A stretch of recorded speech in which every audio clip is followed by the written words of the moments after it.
I could only imagine, Monsignor Ritchie, what it would do to all of us if a fire struck St. Patrick's. We would all sense that there was a fire in our home, because that's what a cathedral really is. It's a spiritual home where people go in moments of tears and in moments of smiles. And this is a moment of tears for Notre Dame on the Ile de la Cité, right smack dab in the middle of Paris. It would be difficult, I presume second maybe to St. Peter's Basilica, to think of a church that more represents love and God's presence among us, and the ability of a church to lift our minds and hearts back to the Lord, the Notre Dame Cathedral in Paris. So while our sorrow couldn't come close to that gripping the heart of the French nation, it is certainly sincere and it's certainly deep. And I'm just hoping that the expression of that solidarity might bring a little consolation to the people of Paris. Monsignor and I have just been inside St. Patrick's, filled with people as usual in prayer, also filled with people approaching the sacrament of confession on this Reconciliation Monday as we get ready for a Good Friday and Easter. And all of them are commenting with pain about the fire at Notre Dame. Would you be interested in a email that I just sent my brother Archbishop in Paris? Let me just read it. It's short. His name is Michel Aupetit. Michel Aupetit. He was here to visit maybe only 6 months ago, as was his predecessor, Cardinal Dolan, who spoke to me with such warmth and pride and gratitude about their efforts in Paris to restore and repair Notre Dame, and was so interested in what we were doing here at St. Patrick's. So I wrote him today, my brother Michel, the people of New York unite with you and the citizens of Paris in sorrow over today's devastating fire. We here love St. Patrick's. It is our spiritual home for people of all faiths. Thus can we but imagine the sadness of your people as they watch their family home of the soul reduced to ashes.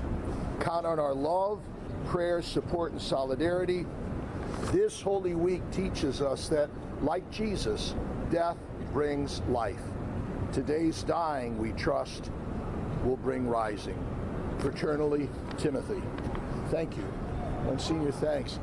You probably know more about the details of the fire than I do, so I don't know if I'd be of much help in the information about the fire, but is there anything you wanted to ask? I know, Monsignor, I think it deepens our appreciation that when we did the repair and renewal and restoration of St. Patrick's, we took special care of fire prevention. We really are grateful for the attention that the New York Fire Department gives to us all the time. They inspect us how often? 3 or 4 times a year. And they placed a new mist system upstairs because the roof is wooden. Right. And they coated the roof with a fire retardant. So we've taken all prudent steps to see that such a tragedy could not happen here, but who knows with fires. So anyway, thank you all for being here. Appreciate it.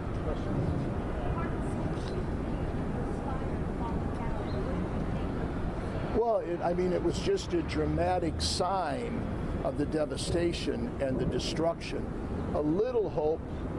The recent pictures that you are more familiar with perhaps than I am, that the towers are gone, right? No. Oh, the steeple's gone. The towers are there and the exterior's there. I'm grateful that nobody's been reported injured, but you worry about the devastation inside. The outside of a cathedral is very, very important, but it's what happens inside. The prayer and the worship, the love and the community, the sacred art and the objects of devotion. And that must be, that's got to be terribly, terribly destroyed. So it's sad. So.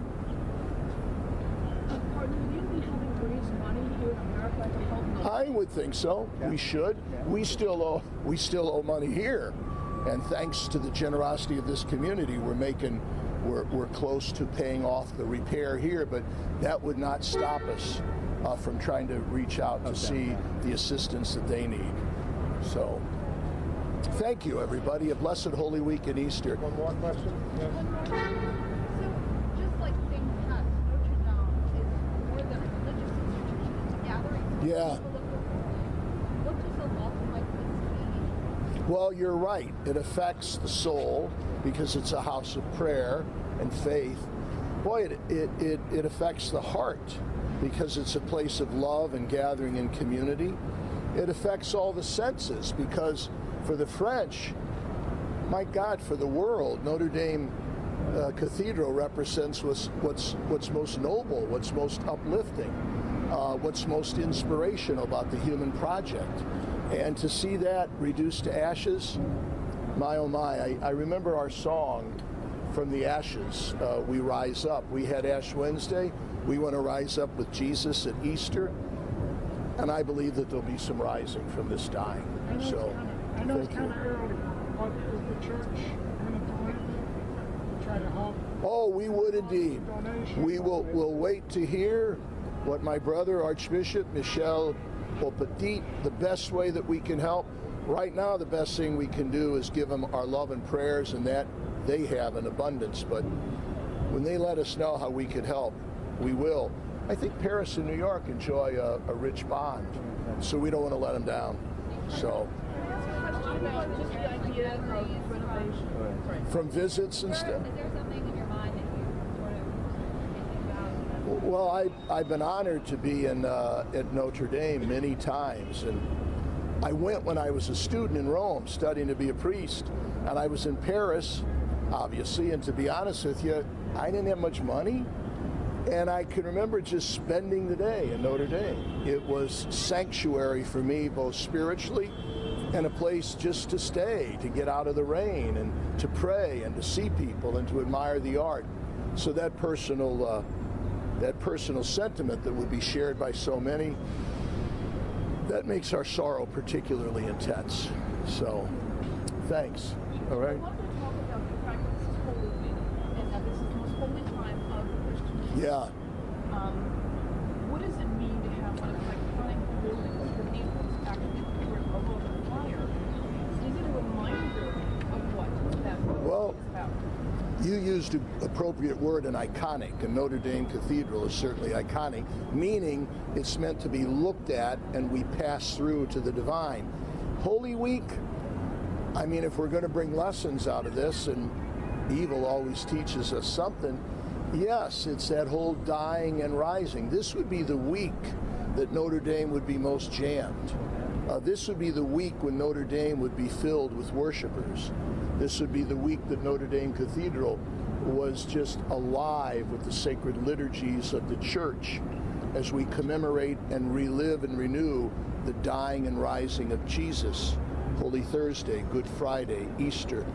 So there is a lesson there, and it's the dying and rising of Jesus, that just as the cross didn't have the last word, neither for people of faith in France will this fire have the last word. Thanks, everybody. See you during Holy Week, I hope. Thank you. I got to get back to confessions. All right? Thanks for coming, everybody. Thanks for coming by. Thanks.